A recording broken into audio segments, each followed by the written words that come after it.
자, 이번에는 보살들에게 말합니다. 미륵보살이여, 그대가 문병을 하라.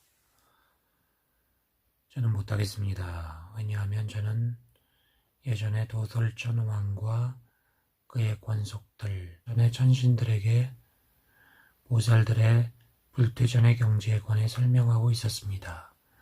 그때 유마일이 와서 말했습니다. 저요, 부처님인 세존께서 그대에게 수기하기를 단 한 번 더 생을 거치면 안육따라 삼맥삼보리를 얻는다고 하셨습니다.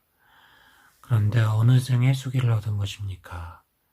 과거입니까? 미래입니까? 현재입니까? 과거라면 과거의 생은 이미 사라졌습니다. 미래라면 미래는 오지 않았습니다. 현재라면 현재는 멈춰있지 않습니다. 세존께서 말씀하시기를 한 찰나 속에 나고 늙고 죽음이 들어있으며 한 찰나 속에 전생에서 다시 생을 받는다고 말했습니다. 무생으로 수기를 받은 것입니까? 그러나 무생은 올바른 본성에 바로 들어가는 것이니 이 무생의 본성 속에서는 수기가 있지 않으며 안육따라 삼맥삼보리를 증득함도 없습니다. 그러니 어떻게 수기를 얻을 수 있겠습니까? 그러니 그대의 법으로 천자들을 유혹하지 말 것이며 미혹하지 마십시오. 저 보리라는 것은 나아가 구할 것도 없으며 퇴보하여 전락할 것도 없습니다. 이 천자들이 보리를 분별하는 생각들을 버리도록 해야 합니다. 보리는 몸으로 증득할 수 있는 것도 아니고 마음으로 증명할 수 있는 것도 아니기 때문입니다. 정멸이 보리이니 모든 중생과 만법의 상이 정멸되어 있기 때문입니다. 세존께서 광엄동자에게 말했다. 그대가 가보라. 못 가겠습니다. 옛날에 저는 바이셜리 성을 나가고 있었는데 그때 유마일이 성을 들어오고 있었습니다. 거사여, 어디서 오십니까? 오묘한 보리의 도량으로부터 옵니다. 그곳이 어떤 곳입니까?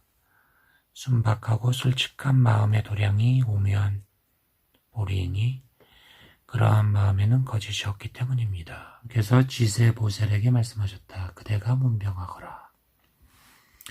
못하겠습니다. 제가 예전에 집에 있을 때 악마 파순이 12,000명의 천녀를 데리고 제석천왕으로 가장하고 찾아왔습니다. 어서 오시오, 교시가여. 욕망의 쾌락 한복판에서도 깨어있어야 합니다. 욕망의 쾌락은 모두 무성한 것이라고 관찰해야 하며 몸과 목숨과 재물 속에서도 부지런히 돌을 닦아 견실한 법을 밝혀야 합니다. 파순이 말했습니다. 대종사여, 12,000명의 천녀를 받아들여 시중들게 하시죠. 그만두시오. 그런 법답지 않은 일을 우리 사문에게 베풀어서는 안 됩니다. 그때 유마일이 와서 말했습니다. 하하하하, 그는 제석전왕이 아닙니다. 그는 악마 파순으로 그대를 놀리러 온 것입니다. 그리고 악마에게 말했습니다. 그대는 이 천녀들을 나에게 보시하시오. 나는 제가 생활을 하는 사람으로 사문이 아니니 받아도 됩니다. 파수는 놀라고 두려워했습니다. 그는 유마일이 자기를 괴롭히지 않을까 염려해서 사라지려고 했지만 유마일이 신통력으로 그를 붙들어 놓자 숨을 수가 없었습니다. 파수는 천녀들을 유마일에게 주었습니다. 그러자 유마일이 천녀들에게 말했습니다. 안욕따라 삼맥삼보리의 마음을 일으켜야 합니다. 그리고 오묘한 법을 설해서 그들의 길을 올바르게 했습니다. 자매들은 이미 안욕따라 삼맥삼보리의 마음을 일으켰어.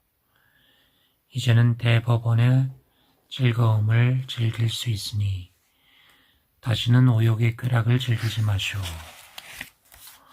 처녀들이 말했습니다. 대법원의 즐거움이란 무엇입니까? 모든 부처님의 파괴되지 않는 청정한 즐거움을 말합니다. 정법을 늘 듣는 즐거움이고 승가를 공경하는 즐거움이고 삼계를 벗어나는 즐거움이고 오온을 살인자처럼 관찰하는 즐거움이고 18개를 독사같이 관찰하는 즐거움이고 12절을 비어있는 마을처럼 관찰하는 즐거움입니다. 태만하지 않고 일체의 보리분법을 닦아 익히는 것이 최상의 즐거움입니다. 이런 것들을 보살의 대법원의 즐거움이라 합니다. 대보살들은 항상 이 즐거움 속에 있습니다. 그대들도 이런 것을 즐겨야 합니다. 파순이 말했습니다. 자, 천궁으로 돌아가자. 처녀들이 말했습니다. 악마여, 당신이나 가시오. 우리는 당신과 함께 돌아가지 않겠소. 당신은 이미 우리들을 거사에게 드렸기 때문입니다. 그리고 우리도 이제는 법원의 즐거움을 즐기지 오욕의 즐거움을 즐기지 않겠습니다. 파순이 유마일에게 말했습니다. 이 처녀들을 놓아주십시오. 소유하는 마음에 집착하지 않고 은혜를 베푸는 분이 바로 보살입니다. 내 이미 놓아주었소. 그대는 데리고 가시오. 그대들은 모든 중생의 법에 대한 염원을 만족시켜 주시오. 그때 처녀들이 말했습니다. 우리 처녀들이 마궁으로 가는데 어떻게 수행하라는 말씀이십니까? 여러 자매는 알아야 합니다. 꺼지지 않는 등불이라고 하는 법문이 있다는 것을. 이 법문을 배우십시오. 무엇을 꺼지지 않는 등불이라고 합니까? 자매들이여, 비유하자면 등불 하나로 수십만 등불을 붙일 수 있는 것과 같소. 그리 되면 어둠이 환히 밝아져서 영원히 꺼지지 않고 쇠퇴하지 않소. 이처럼 보살 한 분이 수십만 중생에게 진리를 구하는 마음을 내도록 권유한다면 이 보살의 보리심은 영원히 고갈되지 않고 쇠퇴하지 않을 것이며 오히려 더 발전하고 강화될 것이요. 마궁에 있을지라도 처녀들이 보리심을 일으키도록 권해야 합니다. 그래야만 열애의 은혜를 알아 진실되게 갚는 것입니다. 이 말을 듣고 처녀들은 절을 하였습니다. 유마일이 신통력을 풀어주자 파순과 권속들은 사라져서 돌아갔습니다. 그래서 저는 못 가겠습니다. 세종께서 장자의 아들 선덕에게 말했다. 그대가 가보라. 못 가겠습니다. 예전에 저는 아버지의 집에서 7일 동안 대보시회를 열어서 모든 사문과 브라마나 외도 거린들에게 공양했습니다. 그때 유마일이 모임에 들어와서 말했습니다. 장자의 아들이여, 보시회란 이렇게 해서는 안 됩니다. 그대는 이제 법의 보시회를 마련해야 됩니다. 어쩌자고 이런 재물을 보시하는 모임을 여는 것입니까? 거사여, 어떤 것을 법을 보시하는 모임이라고 합니까?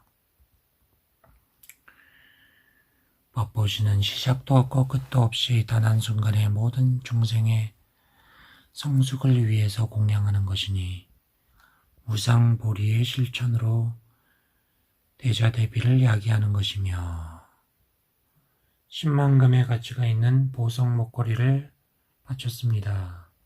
요마일은 목걸이를 받아서 둘로 나누었습니다. 그 중 하나는 이 대보시의 모임 속에서 가장 보기 싫고 빈천한 거지에게 주었고 또 하나는 난승열애에게 바쳤습니다. 그리고 신도 만약 보시를 베푸는 자가 평등한 마음으로 이 모임 속에 가장 하찮은 거지에게라도 공양할 가치가 있다고 생각하면서 보시한다면 또 아무 차별 없이 공평하게 주고 대자대비한 마음으로 보시하되 어떤 과보도 기대하지 않는다면 이를 법보시라고 합니다. 그 거지는 신통변호를 보고 설법을 듣고 진리의 마음을 일으켰습니다.